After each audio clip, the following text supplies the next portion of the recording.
en todo el país. Vamos a empezar 1 de la tarde con 8 minutos conversando con el doctor Juan Carlos Portugal. Él es el abogado de la presidenta de la República, Dina Boluarte. Ayer ella declaró ante la Fiscalía por el tema de la desactivación del equipo especial que apoyaba, el equipo policial que apoyaba a EFICOP en diversas indagaciones. Él nos concede esta entrevista, le agradecemos por su gentileza. Doctor Portugal, bienvenido a los estudios de RPP. Gracias, Carlos, gracias, Joana, por esta oportunidad. Bueno, yo quería empezar preguntándole, doctor Portugal, he escuchado esto en algunas fuentes. ¿Es cierto que usted le ha recomendado o le va a recomendar a la presidenta ya no declarar más si es que vuelve a ser citada por el tema de filtración de preguntas? Sí, efectivamente, es absolutamente cierto y no lo dije ayer, lo dije en mis primeras entrevistas, me parece que entre el martes o el miércoles de la próxima semana cuando se hizo público mi defensa sobre la presidenta. ¿Por qué razón? A ver, el 324, numeral 1, establece una regla de prohibición. Creo que estamos en una sociedad no nómade, sino democrática. Y en una sociedad democrática hay estamentos normativos que deben estrictamente cautelarse. Se apellide González, se apellide Villarreal o se apellide Portugal o Boluarte. Y el 324, numeral 1, es absolutamente celoso respecto a la reserva de la investigación. Y en esa perspectiva de cautelar la norma, la secretitud de la investigación, para evitar malformaciones o manipulaciones que se pueda dar, es que he recomendado eso a la presidenta. ¿Cuál ha sido la respuesta de ella? Ciertamente ha habido una diferencia de opiniones, entiende que es la principal mandataria en este país, entiende que es altamente probable esa filtración, que incluso a veces no es controlada ni siquiera por los propios fiscales. Mi recomendación ha sido eso, no solamente con ella, sino en todos los casos en donde hay este nivel de defensas. Sin embargo, ha habido esa discrepancia de opiniones, es consciente que esto puede pasar y aún no hemos llegado a un consenso. Pero mi posición respecto a esa recomendación se mantiene. O sea, todavía la presidenta no decide, no acepta o no toma una decisión con respecto a su recomendación. No, aún no. Lo hemos discutido de una manera bastante veloz, no nos hemos sentado sesudamente a analizarlo. El día de ayer no ha habido filtraciones de información. Creíamos, por algunas preguntas, por ahí bastante distractorias de tus colegas de la prensa, que sí había existido esa filtración, pero no la ha habido. De manera que distractorias, perdón, hubo ayer. Es que toman como referencia información que han dado los testigos en este caso. Porque muchas de las preguntas que me hicieron tus colegas periodistas no fueron de las preguntas que 4 fiscales le hicieron ayer a la presidenta, porque estuvieron 4 fiscales, cosa que además es inusual cuando declara un investigado, un ser humano, independientemente sea la presidenta. ¿Podría ser específico qué preguntas fueron esas? Es que fueron preguntas que no le formularon a la presidenta, como por ejemplo reuniones del general Morán, supuestas reuniones entre y Harvey Colchado y entre y la ex defensa de mi clienta. Pero esa era una información pública, digamos, doctor, que la dio el mismo señor Morán y que en su momento los distintos periodistas se la hacían para saber si fueron parte de justamente las preguntas que se le hicieron en la Fiscalía, no con la intención de decir esta pregunta fue, porque además usted entenderá que cada periodista maneja sus propias fuentes, por lo tanto podrían tener información, digamos, de adelantada, aún en un caso que involucra a la presidenta Dina Boluarte. Y además, permítame agregar a la pregunta de Joana, eso lo dijo Harvey Colchado en el Congreso, ¿no? Y eso es público, de que inclusive tenía hasta grabaciones de esta reunión tan famosa. Sí, sin duda. Entonces, ¿dónde están las preguntas filtradas? El contexto de Harvey lo sabemos. Sabemos la información que ha dado ante el Congreso de la República, porque incluso la tenemos. Pero la información y detalles de preguntas, verbos y respuestas que ayer me manifestaron muchos de tus colegas no estaban dentro de este contexto de información que dio Harvey en el Congreso. Eran más propiamente contenidos propios de la declaración que se ha dado 2 testigos, Mariano González, pero principalmente este último, Harvey Colchado, en el caso de EFICOP. Entonces, esas precisiones que no las ha dado, insisto, en el contexto del Congreso de la República y su declaración, sí las manifestaron ayer, de manera que nosotros suponemos que ha habido una filtración de información, no en la declaración de mi clienta, porque, insisto, esas preguntas no se las han formulado. Cuando dice pero sí sí las manifestaron ayer, se refiere a estas preguntas, que le hicieron en los exteriores de Palacio de Gobierno, pero yo tengo anotada la pregunta y le dijeron, porque además fue de nuestra compañera Diana Falcón, fue sobre la reunión entre Mateo Castañeda, Harvey Colchado y Carlos Morán, ¿se le ha realizado esta pregunta? Y usted responde, es una pregunta sugestiva. Sí, claro, lo es. Pero no Y se le dio es- mayor información que la que ya es pública. No, es que hubieron datos que no están en el Congreso de la República, que no están en fuente abierta y que ingresaron ayer a los medios de comunicación. Por eso entendimos que había habido una filtración de información de las respuestas de mi clienta. Pero en realidad esa pregunta, en esa perspectiva, no fue formulada. Y sí digo que es una pregunta sugestiva y además de referencia porque, a ver, la declaración de la Presidenta de la República fue en condición de investigada y no de testigo. Y como consecuencia hay tratamientos procesales que se deben respetar en la declaración de un investigado porque su información, esto es, sus respuestas, no es propiamente en esencia un medio de prueba, sino es un sujeto de derecho y por tanto se cautela determinadas preguntas prohibidas, como por ejemplo referencias, como por ejemplo preguntas ambiguas o preguntas sugestivas que nuestro propio Código Procesal prohíbe. Pese a eso, yo quedé con mi clienta, Presidenta. Hay preguntas que pueden ser un poco incómodas, hay preguntas que pueden ser absolutamente prohibidas y que el propio fiscal reconoció y retrocedió y la reformuló, pero sin embargo pudimos responder a alguna de ellas en señal de transparencia. Entiendo que cada abogado tiene su estrategia, ¿cierto? La estrategia Pero- no la define el abogado en torno a las preguntas. La definición no. de las preguntas prohibidas están en la norma. No, me refiero en términos generales, a cómo se lleva el proceso, a la relación abogado-cliente. Pero esto de recomendarle a la presidenta que ya no hable si es que se filtran preguntas, como usted dice, ¿no sería más bien contraproducente tomarse como que no quiere colaborar con la justicia? Al contrario. Yo sé que es su derecho de Sin duda. guardar silencio. Así es. Pero y es un derecho además también está esta constitucionalmente interpretación. cautelado. Pero dos respuestas a tu pregunta. La presidenta no ha aceptado aún mi recomendación. Hemos conversado. yo hablo de su recomendación en sí. Sí, claro. Lo hago ya- con ella o con cualquier otro. Hay que ser bastante coherente y no porque puedan eventualmente atropellarme con esta recomendación voy a cambiar, no voy a perder mi esencia por caer bien o no a las personas cuando lo único que hago es cautelar en puridad estrictamente la ¿Cuál norma. fue el argumento de la presidenta? Porque usted dice, claro, no se ha llegado a una, digamos, respuesta o a una decisión entre ambos. ¿Qué le dice ella? Entiende, sin que esto involucre una pérdida al secreto profesional entre abogado y clienta, que por supuesto también debo cautelarlo, entiende que es la máxima mandataria en este país. Entiende perfectamente que sus declaraciones en efecto trascienden la secretitud de la investigación y deben ser conocidos por los 35 o 34 millones de peruanos porque es una figura representativa. Y en esa perspectiva toleraría, porque así lo ha manifestado, que hay cierta información que en efecto puede ser filtrada. Lo que no significa que esto esté bien, lo que no significa que esto esté autorizado porque el error no es fuente de derecho. Bueno, doctor, permítanos, por ejemplo, hacer una pausa, Con unos mucho minutos gusto. nada más, y seguimos nuestra conversación con usted. Con mucho gusto. Estamos con el doctor Juan Carlos Portugal, abogado de la presidenta Dina Boluarte. Esta es la rotativa del aire a través de RPP, la voz de todo el Perú.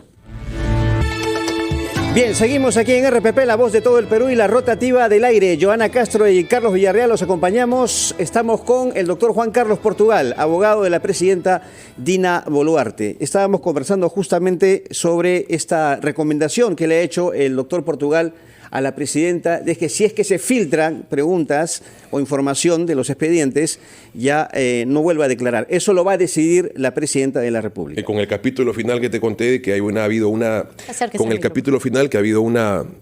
una conversación que no necesariamente ha tenido eco como recomendación en la aceptación o respuesta de mi cliente. Doctor, en la diligencia de ayer, ¿cuál fue el ambiente que percibió tanto usted como la presidenta Dina Boluarte, sinceramente? A ver, es una cuestión estrictamente subjetiva, ¿bien? Ya. No con eso significa que soy el dueño de la verdad, ni el dueño de la palabra, pero mi impresión subjetiva, que puede estar equivocada, fue un contexto bastante inusual y hostil. Hostil. Inusual y hostil en el sentido de que habían 4 fiscales. Yo en particular, durante la experiencia que tengo asumiendo la defensa de seres humanos investigado, no he visto una situación particular. Estaba el fiscal de la Nación, que me parece que por protocolo y diplomacia tenía que estar frente a la presidenta de la República. El trato fue en condición de presidenta investigada y no investigada, y me parece que es una cordialidad y un acto de diplomacia y grandeza por parte de los fiscales. Pero además, al lado suyo estaba el fiscal, cuyo apellido no recuerdo, que estuvo en el allanamiento al domicilio de mi clienta. ¿Debía estar ahí? En mi percepción, no. Porque había un fiscal que redactaba, y me parece que es un trabajo organizado, un fiscal que redacte, un fiscal que haga las preguntas y el doctor Villena que resolvía las objeciones cuando él no era quien conducía la dirección. El fiscal que formulaba las preguntas, como ha pasado en la declaración de los otros testigos, como Mariano González y Colchado, él era el que formulaba las preguntas y resolvía las objeciones. Pero acá había, en mi perspectiva, dos fiscales que no necesariamente debieron estar presentes. Ya, Pese a esa situación, su presencia, ¿qué generaba? Digamos, no es usual que eso esté, que eso presencie, que eso pase. ¿Incomodó a la presidenta? A mí también. Te voy a ser absolutamente sincero, a mí también no es usual, insisto, aunque suene repetitivo esta expresión, que existan tantos fiscales con una presidenta de la República con un abogado. Puede entenderse desde una lectura que quizás quisieron incomodarnos, insisto, es subjetivo, que quizás el contexto era no necesariamente generar en ella una espontaneidad o una libertad o una tranquilidad en sus declaraciones. El investigado para declarar tiene que estar tranquilo, tiene que estar contento de asistir a una diligencia fiscal. No expresaron situaciones de hostilidad exteriormente. Yo hablo de la presencia inusual de tantos fiscales en una diligencia cuando en el resto de actos de investigación, testificales puntualmente, solamente estaban dos de ellos. Pese a eso, El no fiscal, manifestamos ninguna oposición. O sea, pero, el trato fue cortés. O sea, sí, porque usted dice hostil. Sí, por la presencia. Hostil, ya, o solamente porque es inusual la presencia. Por eso es que califico esta expresión como una expresión mía, quizás discrecional, subjetiva o ad hoc. Pero en el trato propiamente, la diplomacia siempre se conservó por parte del fiscal de la Nación. O sea, la presidenta se sintió incómoda durante el tiempo del interrogatorio. No me lo expresó de esa manera. Pero, ¿usted cómo la vio? Yo la sentí en esa perspectiva, pero es una impresión que puedo sentir de mi clienta. Yo, en particular, que soy una persona con bastante experiencia acompañando a investigados o testigos en una diligencia fiscal, nunca había visto algo parecido. Simplemente para recordar, el fiscal que dirigió el allanamiento es Wilfredo Mendoza. Estuvo al lado del fiscal de la Nación. Sí.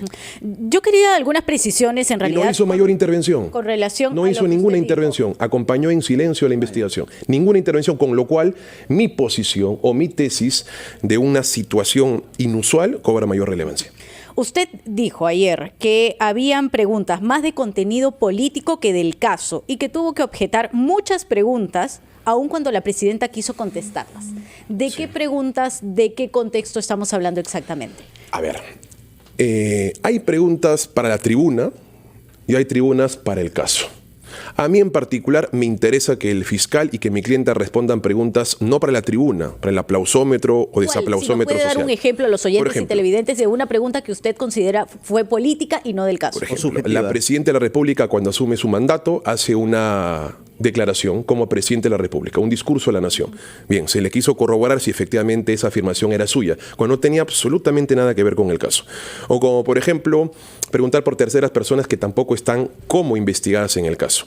O preguntar designaciones de ministros del Interior que no le corresponden a su gestión, como en el caso de Mariano González, que no tenían nada que ver. La única forma de poder entender esas preguntas era vinculando a Mariano González con la creación del caso del equipo policial y entender el contenido del mismo, que finalmente no necesariamente fueron las preguntas que se le formuló. Y por eso es que, pese a que eran preguntas de contexto político y había una política, pero además investigada, protestamos porque las preguntas se sitúan en esencia no en lo que quiere la prensa, no en la imaginación social, sino en puridad, y sin que eso sea una falta de respeto, en el hecho objeto de investigación, encubrimiento personal y abuso de autoridad. Doctor, sobre esas dos líneas se traza la investigación. Doctor, tampoco se le preguntó justamente sobre esta reunión que usted ya ha citado, ¿no? A Franco Moreno Panta, jefe de la DIVIAC. Sí y no. ¿Se le preguntó sobre eso? Sí y no. Solamente se le hizo la pregunta. Se le preguntó si lo citó. La información que doy, y respeten mi posición como abogado, porque puedo ser castigado por entregar información minuciosa y detallada, pero sí de manera general, para no evadirla. Se le hizo una pregunta sobre múltiples personajes, entre ellos Moreno Panta, y afirmó que sí lo conocía en el contexto que ahí se señaló. Se le consultó si había visitado Palacio de Gobierno, y efectivamente está además públicamente aceptado, registrado, no fue una relación oculta, no fue una conversación clandestina ni ilegal. Pero respecto a contenidos de la comunicación, a contenidos de la conversación, no se hizo ninguna pregunta. Ya, pero yo le quiero preguntar esto a usted, sí. Como abogado. ¿No le parece sospechoso que poco antes de la detención, la intervención a la casa de Nicanor Boluarte, ella cite al coronel Moreno Panta y le pregunte por qué no puso a disposición al coronel Harvey Colchado de la Dirección de Recursos Humanos de la Policía Nacional qué tipo de investigaciones realiza la DIVIAC, porque en ese momento ese equipo policial estaba apoyando a EFICOP en investigaciones que involucraban a Nicanor Boluarte, a su patrocinada, ¿no? Y eso obviamente no le parece sospechoso. Te lo respondo con muchísimo gusto. Sospechoso sería que la reunión haya sido clandestina, irregular o ilegal. Permíteme responder. Y la reunión fue absolutamente transparente. Segundo, esa información que tú me das hubiese sido importante que se la digan a mi clienta. Y no se la dijeron, y permíteme justificarla. No a la defensa, sino incluso a la fiscalía. Es decir, estoy justificando a la fiscalía. Porque Moreno Panta fue citado para acudir el jueves pasado a declarar. Es el único testigo que no ha ido a declarar. Si esa información hubiese ingresado no por fuente abierta, sino en la carpeta fiscal, en la investigación, te aseguro que Fiscalía lo hubiese realizado. Pero como quiera que la información es en público y no en la carpeta que prevalece para poder confrontarla, no se le formuló. Y lo otro, al día siguiente que allanaron la casa del hermano de mi clienta, estuvieron policías. Mi tesis, sin que esto significa adelantar un juicio de valores, con o sin el equipo policial, los policías siempre van a guardar sujeción al Ministerio Público y van a allanar las detenciones, van a comunicar las detenciones, van a ejecutar las detenciones. El mundo no se reduce, o las instituciones de investigación en colaboración a la fiscal, no se reduce con un equipo policial que ha sido desactivado. Tal es así que el encubrimiento personal es impropio a la investigación, porque el policía no investiga, el policía no formaliza investigación, el policía no va a juicio, el policía no acusa. En puridad, ¿qué trato de decir en resumen? Que no se puede sustraer de la investigación a alguien por desactivar un equipo policial en el hipotético caso que así haya sido. Porque finalmente la investigación sigue vigente, con o sin la policía. Una respuesta muy breve, porque algunos ministros han señalado que la presidenta está siendo perseguida en estos momentos. ¿Ella le ha manifestado eso o algo similar? Yo no soy asesor político de la presidenta. Yo honro la medalla, honro mi juramento, yo soy su abogado. No soy consejero político, no defiendo Palacio de Gobierno, no defiendo a la presidenta de asuntos políticos. Pero se ha dicho, por ejemplo, que se le han realizado preguntas de contenido político. Entonces yo le pregunto, ¿le ha manifestado algo en esa línea de sentirse perseguida en estos momentos? No, en este caso en particular. Tampoco en otros hemos hablado respecto de ello. Las personas somos presas de nuestras expresiones. Si los ministros, con justa o no razón, han manifestado ello, son ellos, sus voceros políticos. Yo me limito estrictamente al tema legal. Usted ha dicho, abogado, que cuando le recomendó a la presidenta que ya no declare, ella dijo que lo estaba pensando porque ella es la presidenta, ¿no? Y tiene que hablar. Me dijo, doctor, no hay que ser tan categórico y tan determinante, porque hay que entender que la población y la opinión pública debe escuchar la voz de la presidenta. Pero la presidenta no habla. No hay silencio que dure 100 años, ni presidenta que lo resista. En algún momento hablará. Ya debió hacerlo hace tiempo. Desde el primer momento que surgió esto, doctor, ella debió hablar, porque es la presidenta de la República. Fue al Ministerio Público y habló. No, le debe una explicación al país. Sí. Usted mismo lo acaba de decir. El país no investiga. Quien investiga es el Ministerio Público. No, pero ella es presidenta de la República. Mira, y por lo elegida, fue elegida en una plancha, obviamente, ella fue elegida vicepresidenta, pero es la presidenta de la República y le debe una explicación al país. Sí, claro. Está bien, puede ir a declarar al Ministerio Público, pero no habla. A ver, manda voceros, pero que cuando uno les pregunta algo, no podemos hablar de ese tema, etcétera, etcétera. Dicen que es privado, cuando no es privado. Bueno, al menos envía un vocero. Yo creo que pero no dice vocero, nada tampoco. Carlos, digamos, yo creo haber dicho mucho, no creo no haber dicho nada, ¿no? Y es mejor tener un vocero legal a sencillamente no tener respuesta y tener una ausencia de su defensa. Por eso es que estoy acá en ese estricto momento. Y dos, la presidenta sí va a hablar. ¿Pero cuándo? Por supuesto, lo definiremos con la presidenta. ¿Y cuánto tiempo ha pasado, no? Desde que surgió este caso y no habla. ¿No? El silencio de la presidenta no es perpetuo. ¿Sí se lo ha aconsejado? Tampoco. No, ese tema, por supuesto que no, pero me parece que en algún momento estaremos en condiciones ambos, o ella, de declarar. Y un último punto. Si no le rendiera cuentas al país, o evadiría rendir cuentas al país, podría utilizar incluso figuras que están permitidas, como el Ministerio Público va a Palacio de Gobierno, reprogramaciones o acogimientos al derecho al silencio. Y mi clienta ha ido al primer llamado, ha respondido todas las preguntas, aun cuando muchas de ellas han sido prohibidas. En ningún momento los 4 fiscales le han recomendado o le han exhortado contestar las preguntas porque eran respuestas evasivas. En ningún momento. Hemos sido absolutamente transparentes con la institución que es la que investiga. Doctor Usted- Juan Carlos Portugal, sí. Una última, muy concreto. ¿Usted busca o su estrategia incluye que se declare nula la información que obtuvo Harvey Colchado como agente cubierto o no? ¿No lo ha pensado? Aun cuando fuese así, entiendo que los abogados cuando reciben preguntas están tentados a entregar estrategias. Yo soy muy respetuoso en eso, soy de la nueva escuela. La estrategia de la denuncia constitucional en el foro parlamentario. La estrategia respecto a los casos fiscales en el foro fiscal, no en el foro mediático. Porque adelanto y me hago previsible. Y eso no puede hacerse un abogado. Ok, muy bien. Respetamos, por supuesto, eso. Doctor Portugal, muy agradecidos por su presencia aquí en los estudios de RPP. Ha sido usted muy amable. Muchas gracias. Mucho gusto a Buenas ambos. tardes. Gracias. El doctor Juan Carlos Portugal, abogado de la Presidenta de la República, estuvo